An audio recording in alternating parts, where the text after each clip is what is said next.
और चलिए बुलेटिन में खबरें अब कुछ विस्तार से रुक करेंगे जम्मू कश्मीर का, जहां पर बडगाम में माछहमा में आतंकी हमला हुआ। आतंकियों ने 2 प्रवासी मजदूरों पर फायरिंग की है। फायरिंग में दोनों प्रवासी मजदूर घायल हुए हैं, अस्पताल में भर्ती कराए गए हैं, जहां पर इनकी हालत अभी स्थिर बताई जा रही है। घायल मजदूरों के नाम कुछ इस प्रकार है: मोहम्मद उस्मान और सुफियान यूपी के सहारनपुर के रहने वाले हैं। दोनों घायल। सुरक्षा बलों ने इलाके में सर्च ऑपरेशन अब तेज कर दिया है। पूरे इलाके को घेरा हुआ है। इलाके को घेर कर ये सर्च ऑपरेशन जो है वो किया जा रहा है। ये दूसरी बार है जब गैर कश्मीरियों को जो है इन टेररिस्टों ने टारगेट बनाया है और टारगेट किलिंग की कोशिश की है। इससे पहले भी मजदूरों को टारगेट किया गया था, जहां पर 7 लोगों की जान चली गई थी, जिसमें एक डॉक्टर भी शामिल था। और उसके बाद अब जम्मू कश्मीर में देर रात आतंकियों ने एक बार फिर गैर कश्मीरियों पर जानलेवा हमला किया।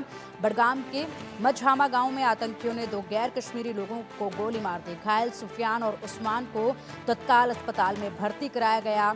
दोनों यूपी में सहारनपुर के रहने वाले हैं और ये बडगाम में जल जीवन प्रोजेक्ट में काम कर रहे थे। अधिक अपडेट के लिए हमारे सहयोगी आशिक मीर हमारे साथ जुड़ गए हैं, जो कि सीधा अपडेट अभी देंगे। आशिक, देखिए जिस तरीके से ये हमला हुआ है, बीते 12 दिनों में ये दूसरा ऐसा हमला है जहां पर टारगेट किलिंग की मंशा जो है वो देखी गई है। इससे पहले भी मजदूरों को टारगेट किया गया था, अब एक बार फिर से मजदूरों को टारगेट किया गया है, यानी कि गैर कश्मीरियों को टारगेट किया गया है।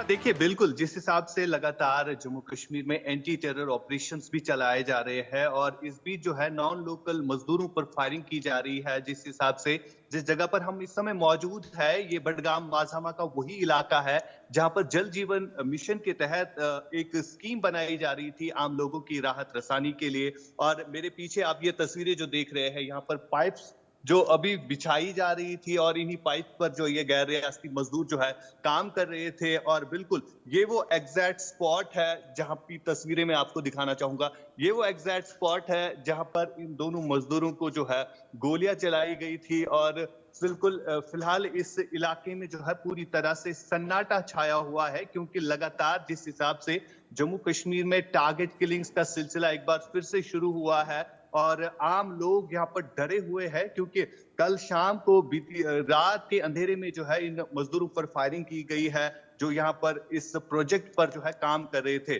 बीते कुछ दिन पहले भी हमने इसी तरह का इंसिडेंट देखा गांदरबल के गगनगीर में, जहां पर एक टनल पर जो है काम चल रहा था और वहां पर भी जो है गैर रियासती मजदूर उस टनल पर काम कर रहे थे और उन मजदूरों पर भी फायरिंग की गई। और उसके बाद हमने गुलमर्ग के बूटा पथरी में देखा कि सेना के एक वाहन पर भी जो है फायरिंग की गई और उस फायरिंग में भी सेना के जवान शहीद हुए। साथ साथ यहाँ पर स्थानीय मजदूर भी वहां पर काम कर रहे थे, आर्मी के साथ पोर्टर की हैसियत से काम कर रहे थे, उन पर भी गोलियां चलाकर उन्हें शहीद कर डाला। यानी लगातार जिस हिसाब से आतंकी घटनाएं जम्मू कश्मीर में बढ़ गई है, जब से यहाँ पर नई सरकार का गठन हुआ है, तो आम लोगों के लिए भी अब जो है परेशानियों का अंबार बढ़ चुका है। ये वो बिल्कुल स्पॉट है जो हम तस्वीरों में आपको दिखाने की कोशिश करेंगे। यहाँ पर वो 2 गैर रियासती मजदूर पड़े थे शाम के अंधेरे में और उसी बीच जो है यहाँ पर सर्च ऑपरेशन चलाया गया। अभी भी इन पूरे इलाकों में जो है कोऑर्डिनेट सर्च ऑपरेशन चलाया जा रहा है और इंटेलिजेंस एजेंसीज को ये इनपुट मिल रहा है कि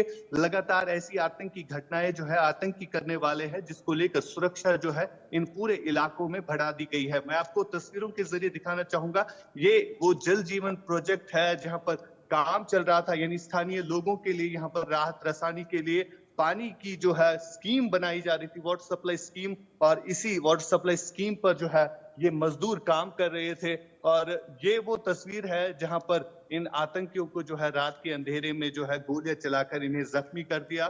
फिलहाल इन दोनों मजदूरों की शिनाख्त जो है यूपी से ताल्लुक रखने वाले 2 मजदूर है ये, जिनकी शिनाख्त सूफियान और उस्मान के तौर पर हुई है और उनकी कंडीशन फिलहाल स्टेबल है, जिन्हें श्रीनगर की जीबीसी हॉस्पिटल जो है रेफर किया गया, जहां पर उनका इलाज चल रहा है। लेकिन कल से ही जो है इस पूरे इलाके में सन्नाटा छाया हुआ है, क्योंकि इस तरह का इंसिडेंट पहली बार इस इलाके में हुआ है। और बिल्कुल ये जो आप घर देख रहे हैं यहाँ पर बिल्कुल जो है एक तरह का खौफ और डर फैला हुआ है, क्योंकि स्थानीय लोगों से भी हम बात करने की कोशिश कर रहे थे, लेकिन कोई भी बात करने से जो है कतरा रहा है और बिल्कुल। ये वो एग्जैक्ट स्पॉट है। बिल्कुल आशिक, जाहिर सी बात है जिस तरीके से आसपास चारों तरफ घर नजर आ रहे हैं और कुछ लोग भी आपके पीछे से गुजरते हुए नजर आए हैं, ऐसे में यहाँ पर आतंकी हमला होना, लोगों में खौफ का माहौल तो अब देखा ही जाएगा और घरों से बाहर निकलना भी लोगों के लिए अब एक डर जैसा महसूस होगा, जिसके लिए मुश्किलें लोगों को देखनी पड़ेंगी। लेकिन अगर बात की जाए तो जो आतंकी हैं, कितनी इनकी तादाद रही होगी, कितने आतंकी यहाँ तक घुसपैठ करके पहुंचे होंगे और क्या ये कोई नई घुसपैठ वाले आतंकी होंगे, किस रास्ते से यहाँ तक पहुंचे होंगे, ये कोई जानकारी निकलकर सामने आई है क्या? देखिए, बिल्कुल इन आतंकियों की तादाद 2 बताई जा रही है, जो कल शाम को इस इलाके में घूम रहे थे और उन्होंने 2 गैर रियासती मजदूरों पर फायरिंग की। और ओवरऑल अगर हम देखें, जिस हिसाब से इंटेलिजेंस एजेंसीज को ये इनपुट मिल रहा है कि बर्फ पड़ने से पहले ही ये आतंकी जो है भारी संख्या में घुसपैठ करने की कोशिश कर रहे हैं। हालांकि नंबर अभी नहीं पता है, लेकिन ये पता चला है कि बर्फ गिरने से पहले ही इनपुट मिल रहा है इंटेलिजेंस एजेंसीज को कि आतंकी जो है एक भारी मात्रा में जो है यहाँ से घुसपैठ करने की कोशिश कर रहे हैं, जिसको लेकर सिक्योरिटी जो है पूरे जितने भी सीमावर्ती इलाके हैं वहां पर बढ़ा दी गई है।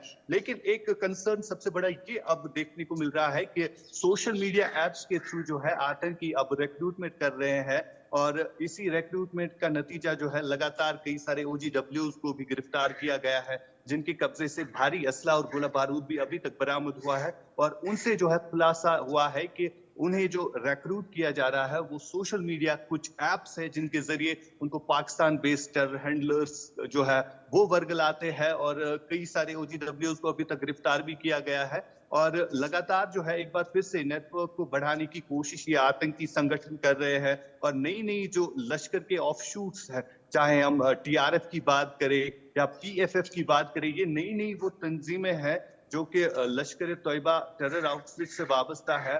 और इन्हीं की ये कोशिश रहती है कि किस तरह से जम्मू कश्मीर के नौजवानों को एक बार फिर से वर्गलाया जाए, क्योंकि बीते कुछ सालों में हमने देखा कि यहाँ पर रिक्रूटमेंट जो होती थी टेररिस्टों की वो काफी कम हो गई थी और ना के बराबर अभी भी। लेकिन अब फिर से जो है आतंक और डर फैलाने की कोशिश जम्मू कश्मीर में की जा रही है, क्योंकि जिस तरह से ये इंसिडेंट्स हो रहे हैं उन विकास के कामों पर ये आतंकी हमला कर रहे हैं, जो विकास के काम के लिए यहाँ पर